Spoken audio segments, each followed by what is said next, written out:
is Dr. Megan Koschnick, who is a child clinical psychologist in private practice in Indianapolis, Indiana, and works as a consultant for the St. Vincent Primary Care Residency programs. She trains young physicians to identify and treat behavioral health issues in children. I understand it, I have it on good counsel, that she has actually been engaged to work with the Ohio General Assembly. That was also a joke. Really. She's a child clinical psychologist. Senator Eaker, could we use one of those? Yes, we could. I got an amen from him. She's a member of the American Psychological Association, the International OC Foundation, and the Indiana Psychological Association. Give it up for Dr. Koschnick.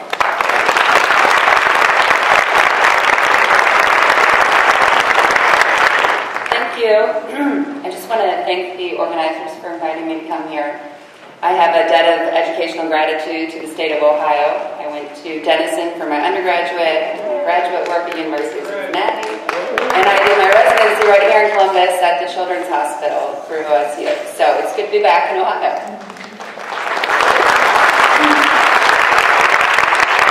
So I was asked to do a presentation on whether or not the Common Core standards are developmentally appropriate. And I was asked to do this one other time back in September up at Notre Dame. And I was thrilled to do it because I love to talk about child development. But I'd never really looked at the standards. And I tried to approach the standards in a way, back in September when I was preparing for that talk, in a way that was neutral. Not to come in pro or against, but really to use my background as a researcher, harken back to my dissertation days, and really look at the data, look at the evidence, and then give an honest opinion on it. So I want to share that with you tonight. If I can move it forward. Thank you. Okay. So this is my son. I use pictures of my kids because I've been told not to use images. I might get sued for using somebody else's images. So you'll see him a lot. He's a kindergartner now. His name's Jack. So I wanted to start off by saying why it's important to be developmentally appropriate. In every other discipline, this is just a widely accepted practice that when you are designing any type of expectation for a child, you want it to meet where their brain and where their body is in their maturation. So pediatricians are really good about this. When you bring your baby in, they'll let you know what's normal for this age, what to expect. If your baby's not walking by the time they're 10 months old, and you ask your pediatrician, is there something wrong with them? And they'll say, no, it's fine. 12 to 15 months, we'll start worrying about it later. So this is a really common practice. It's well documented, well researched, well accepted. So why is it important? And you can answer, that was my last. Why is it important? And look at his face here. You answer that with one word, and that's stress and frustration. If you're presenting kids with expectations that are not developmentally appropriate, they're going to get really stressed out and really frustrated. And as a clinical psychologist, most of my work is done with families in clinic. And I see the aftermath of new ideas in education, new expectations that teachers have for them, and the stress that then trickles down on the kids there. So there's lots of conversations I have with kids that start with something like, well, they're doing this new program for math. And then you see the kids start to tear up. And okay, there's an effect of the changes that you make. And have you really looked at it and understood it? And did you really try to predict what this would do for kids? Did you do a pilot study out there that showed that there was no after effect that created stress with kids? There's a pretty common saying in medicine that we like to improve things. If there's a medicine out there that we could give to you that would improve your health, we'll give it to you. But we have to first think we do no harm, right? You don't want to give somebody a medicine that's also maybe going to harm them. So when you look at standards, you want to be sure that the standards that you're putting forth for a nation of children are not going to do any harm. So you look at Jack's face here, and okay, this is very important. It's important to me. And it's documented that this is true. So this is a nice study. There's lots of them out there, but it looked at a developmentally appropriate kindergarten classroom versus a developmentally inappropriate kindergarten classroom. And it looked at the behaviors of the kids. And what they noticed was this long list of stress-related behaviors that were more common in the kids that were in the developmentally inappropriate kindergarten. My favorite one, well, not my favorite, but the one that I see most often and hear about from parents is this complaints of physical aches and pains. You know, kids will come to my practice because they're complaining of tummy aches every day before school. They don't want to get on the bus. You know, their stomach hurts. They're nauseous. Some kids actually vomiting at school. That any type of physical complaint, especially about the tummy for little kids, is a sign of stress. And they actually found that to be true in research. So there's other consequences too. The idea that you're trying to set forth a standard that matches where the kid's brain is developmentally really minimizes the stress, which is good, but it also maximizes how much they can learn. There's a sweet spot for everything that they learn that you want to really hit them at that spot where their brain is really capable and ready for that information. So one of the other consequences is that there's all these standards that you could give them that are developmentally appropriate, but if you even have one standard that isn't developmentally appropriate, you're going to have to spend a lot of time on that standard because the teacher's going to be worried about these standardized tests that are coming through, and they want all their students to achieve all the standards. So even one standard that's not developmentally appropriate could take up way more time in the classroom than it really should. So there's not going to be time for the stuff that really is developmentally appropriate, no time for repetition of that, and really no time for mastery of the subject material. There's also the effects that I see in that teachers and parents are going to start seeing these kids as delayed, disordered. They're going to make referrals for ADHD, other disorders, learning disabilities, because the kids aren't measuring up to the standards that were put out for them.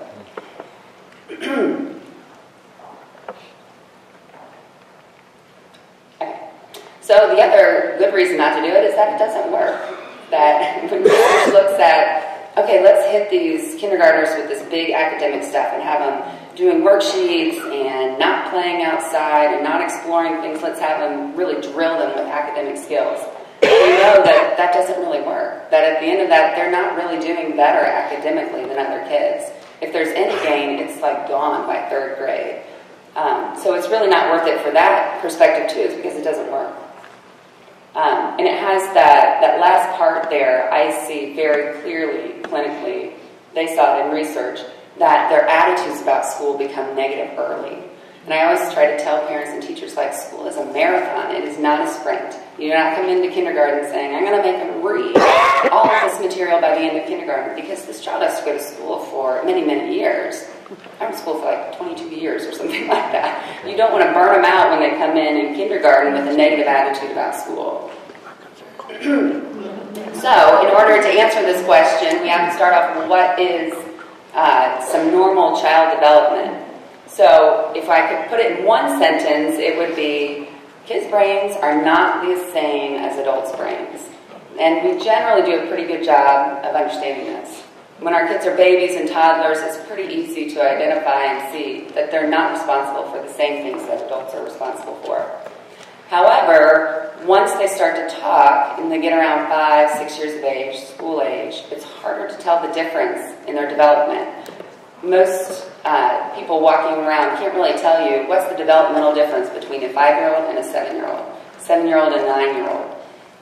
Unless you study this on a regular basis, you're not going to really understand or know what to say to that question. So we have to pay attention to it, not just when they're babies, but all the way through their development. So, most of you have probably heard of Piaget. He's kind of like a classic of child development. And I'm going to try to give you a crash course in child development in 4 slides. So he divided all of child development down to these 4 developmental periods. The age range is kind of flexible, but this is in general, the sensory motor age is 0 to 2 years of age. So this is the one, everything goes in their mouth. They explore everything physically. They have to go over, look at it, touch it, and feel it to learn about the world.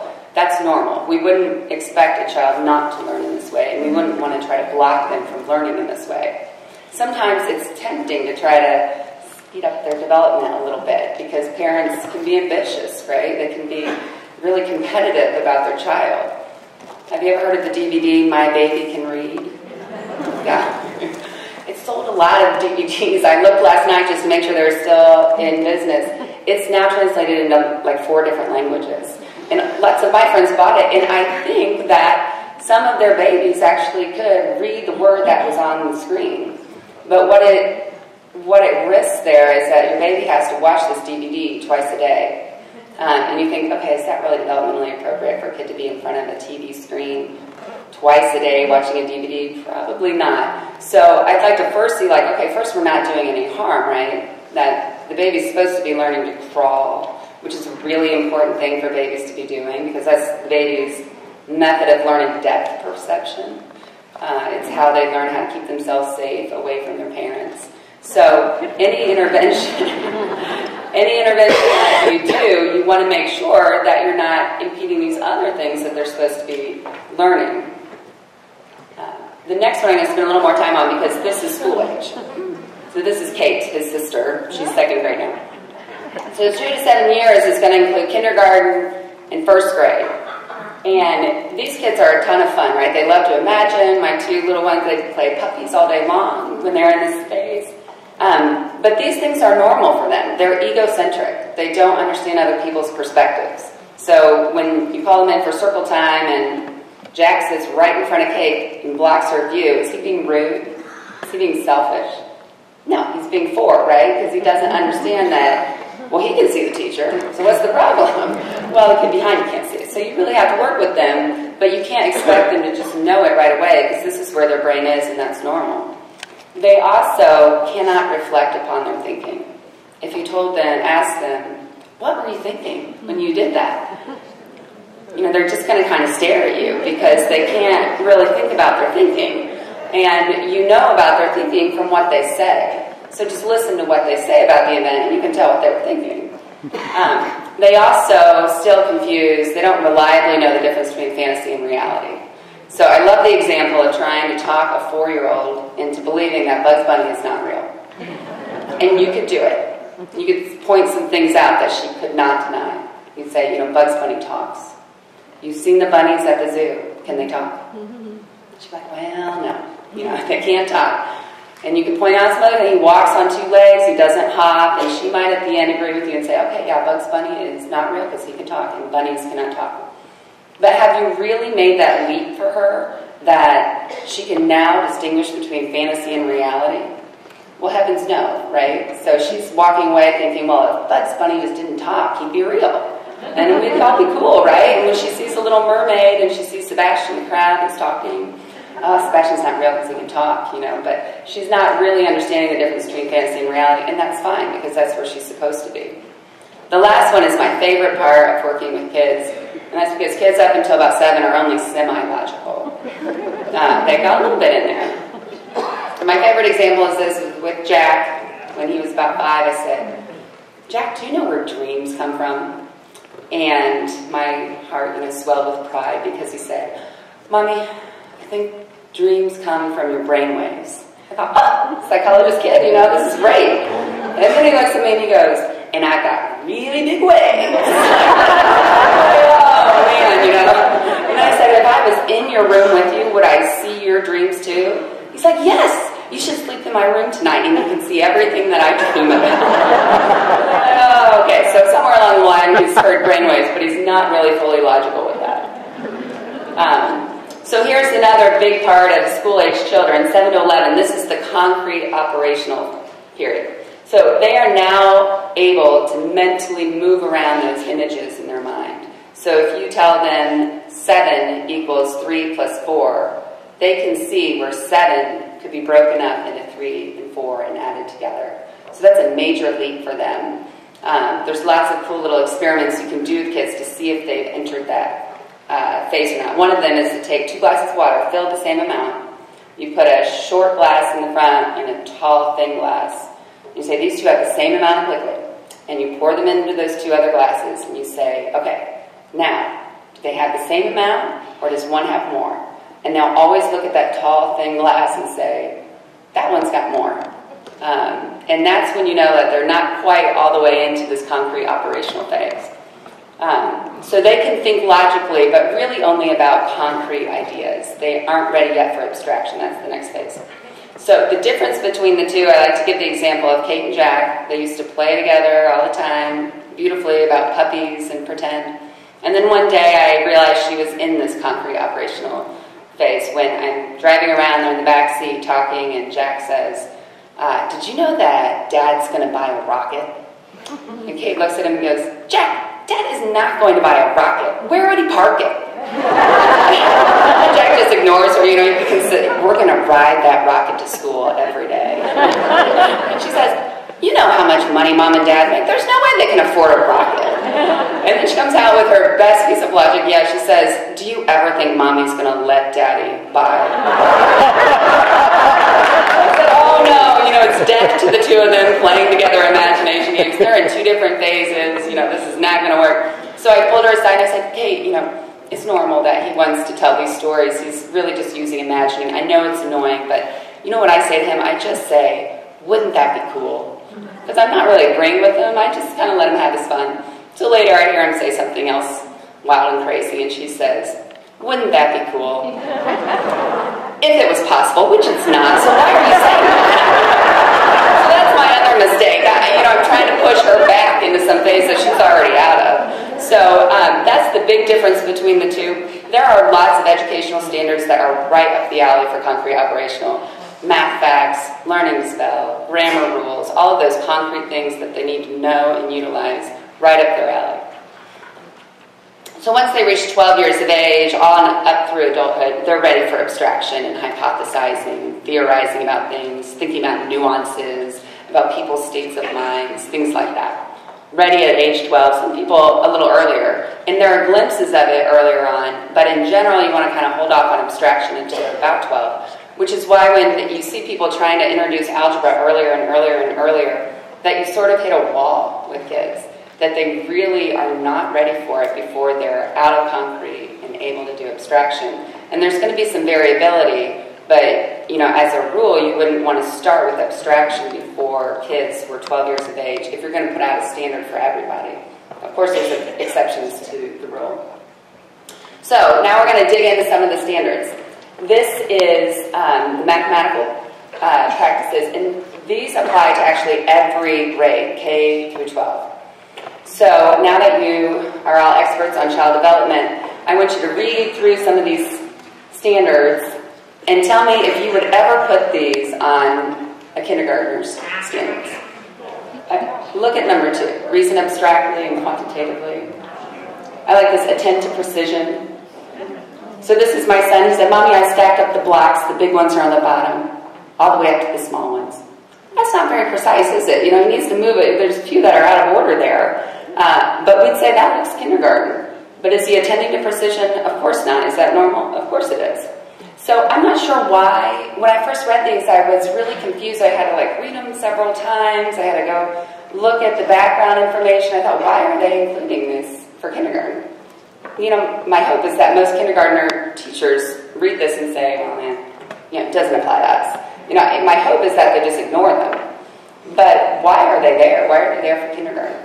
And now that I've heard Jane talk, the conclusion I came to seems like maybe that was the case. That when I want you to read these again, and read these as if you are the owner of a global company and you would like to train your workforce, and you would like to be able to say what your employees would be like if they're working with technical things. And you might come up with a list sort of like that. You know, if you read this as a Human Resource Department orientation manual for employee training, you'd say, yep, that's about right. You know, but this is for kindergartners on up through adolescence. So this is a particular, just to FYI, I was trying to count on my phone before I got up here of how many kindergarten standards there were. I got up to 70 and stopped counting. So I don't know how many days there are in an Ohio school's calendar, but 184. So many kindergartners only go half day, right? So they've really only got 92 days. And you know they're going to be sick some of those days, or out for a dentist appointment or something. So they've got, it's kind of like a standard a day. And so you have to nail these down in about one day. You know, you're going to stretch it out over different days, but it's about a standard a day. So that's a lot of pressure for a kindergarten teacher to be under. And these are just some of the math standards that were there. I'm really interested in math facts because my daughter is kind of going through that right now. We just Started them in first grade, continuing them in second grade. So I'm kind of interested in math facts. And this one down here, I fluently add and subtract within 5. And it's not that hard, it just goes up to 5. But I wonder, why are you introducing it in kindergarten? Some of these kids are 5 or 6, and they're learning to count and one-to-one correspondence and all these things that are right up their alley. They're not yet in that they're in the pre-operational phase. So they're not really able to move things around mentally, symbols and things like that in their brain. And you're really asking them to do that. And fluently means you know it within 3 seconds. That's quick. You know, so some of them are going to be able to memorize it, but what's that going to look like in the classroom? You know, it's going to look like the teacher drilling them again and again and again and again and again, because they got to have it memorized.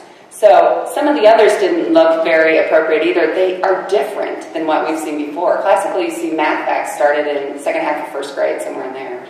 Continued and really nailed down in second grade. So this is different from the regular part. There was no research to back this up. I thought, well, maybe they found that like kids really learn math facts well in kindergarten, so maybe there's research behind it.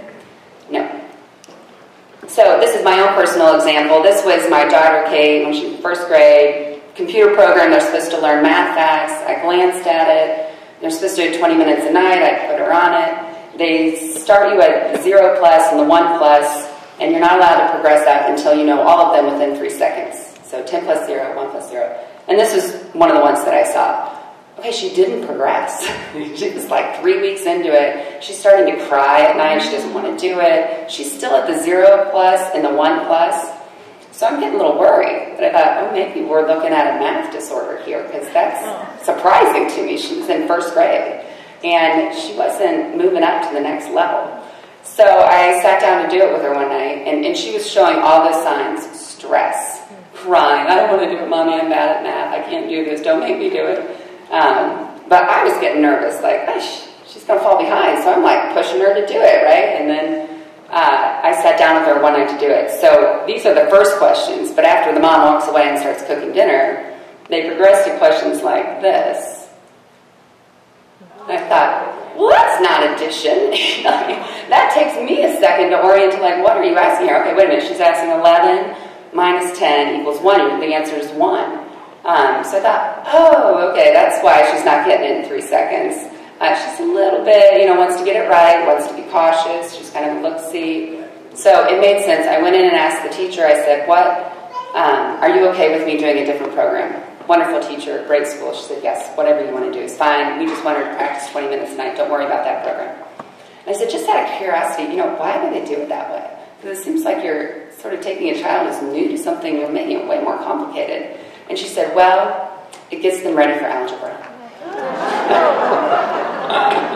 How about we wait until she's a little bit older and let's work on math facts here. But it gets them ready for algebra if you move the box around, because you move the X around, and that was the logic.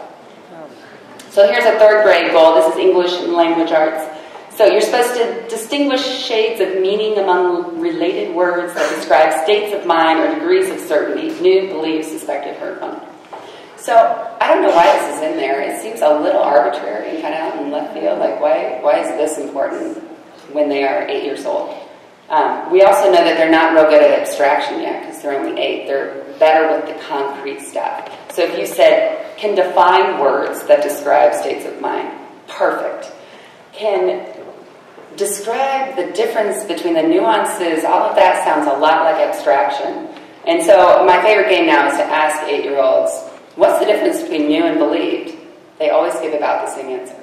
Well, when you know something, you know it. And if you believe something, you believe it.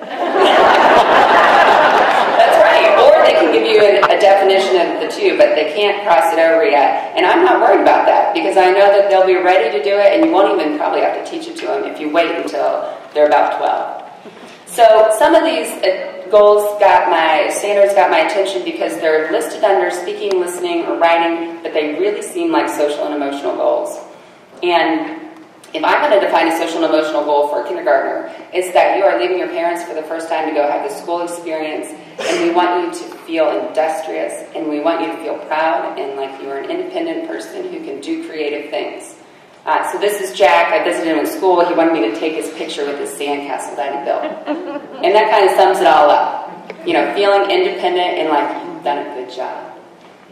So this is one of the kindergarten writing goals. With guidance and support from adults, respond to questions and suggestions from peers and add details to strengthen writing as needed. This is one of Kate's kindergarten essays. I am going to have a play date with Lola. This is the circle time. Those two boys over there that's Jack and Teddy, their cousin. They're supposed to be giving her feedback on her writing. What do you think they're going to give her feedback? What are they going to say? And then the poor girl's got to go to the writing table and like erase what she wrote and write down their suggestions. So really her essay and her grade is dependent on the suggestions from these two yokels over here who don't appear to be paying any attention, right? So you got to wonder, but then when you read this and you think of a future employee, your workforce here, makes more sense, right? If they have to work in a committee to design a program, you want them to be able to work and incorporate suggestions from people. So no research on this standard, whether it's going to be healthy or not. These were my hypotheses, yet to be tested. I think it's going to lead to lots of creativity, because who's going to stick their neck out there to really put their all in a project that their peers are going to, change? There'll be frustration, possibly conflict out on the playground, not sure. Lots of tears. Here's another speaking and listening goal, but I think it's a social emotional goal. They speak audibly, express thoughts, feelings, and ideas clearly. Is there a wife in here who thinks their husband can do this? Grown men, grown women. These are goals I have for adults in therapy, really. They're goals I have for myself. And here's first grade. This one is one of my favorites. Build on others' talk in conversations by responding to the comments of others through multiple exchanges. Where have I heard multiple exchanges? I think I actually heard that at orientation for the hospital from the Human Resource Department about how to work in group and have multiple exchanges. But this is for first graders here. So I got to thinking that maybe these are the multiple exchanges that are going on here. Here's second grade. I actually read this to my second grader, Kate, and she burst out laughing. I thought that was so funny. I said, does this sound like your classroom? Follow agreed-upon rules for discussions. For example, gaining the floor in respectful ways, listening to others with care, speaking one at a time about the topics and texts under discussion. I said, do you guys have rules about, she said, well, you raise your hand. You want to talk. And I said, well, what do you do if the teacher's not there and you're working like in a group? She said, we do rock, paper, scissors. Okay. If that counts, then that's second grade. But when I read that, that's human resource telling me what kind of employee I should be. So how did this happen? As I read the standards, I kept searching for there's got to be some explanation for this. And part of the explanation is that when I look at the committees, there are no early childhood experts in there. There was one elementary school teacher, maybe two. So these people are trying to design standards for a population and age that they don't know a whole lot about. So if you look at the National Association of Educators of Young Children, it's probably the foremost national organization on it. Their position statement on it is something like problems and possibilities. It says something like that. I'll summarize it by saying, they say, oh God, we're stuck with this. What are we going to do? They lay out some suggestions there. There's a joint statement signed by, it's kind of the who's who of child development in the United States. They all got together and issued a joint statement that came out against the Common Core standards for kindergartners, first grade, second, and third graders. That included 3 text questions of the NAEYC. The other part is that, okay, if you're not going to make them developmentally appropriate, please tell me they work, right? Please tell me that you piloted these, there's research behind them. This is what standards look like in other disciplines. This is just a random one I pulled out of the Journal of Child and Adolescent Psychiatry for OCD. It says, for moderate to severe OCD, medication is indicated in addition to CBT. They're going to give you this wording afterwards, and it even says how researched the standard is. So this one actually is in these double-blind research placebo studies that have been replicated and replicated. And they're going to tell you if there's one that they're going to put out there that really hasn't been researched, and they're going to call that an option. So when you look at the Common Core standards, do they have little names after it with dates that say, this was researched here, this was piloted here, this was done here? No, they don't. The research that they'll say they're research-based. When I looked into the research, it's really just statistics. Somebody wrote up something from the ACT about the outcome of high school students not doing well, this, and this. That's the research, some observations and some statistics. They didn't pilot this and come up with some really good replicated studies that showed this work. So what I think of a child's first day in kindergarten under Common Core is that it's really his first meeting with the Human Resource Department of the global economy workforce. He doesn't know it. His parents don't know it. He's in those boring orientations that you have to do to work at a company. This is what kindergarten looks like in a developmentally appropriate kindergarten. And that's it. Thank you very much.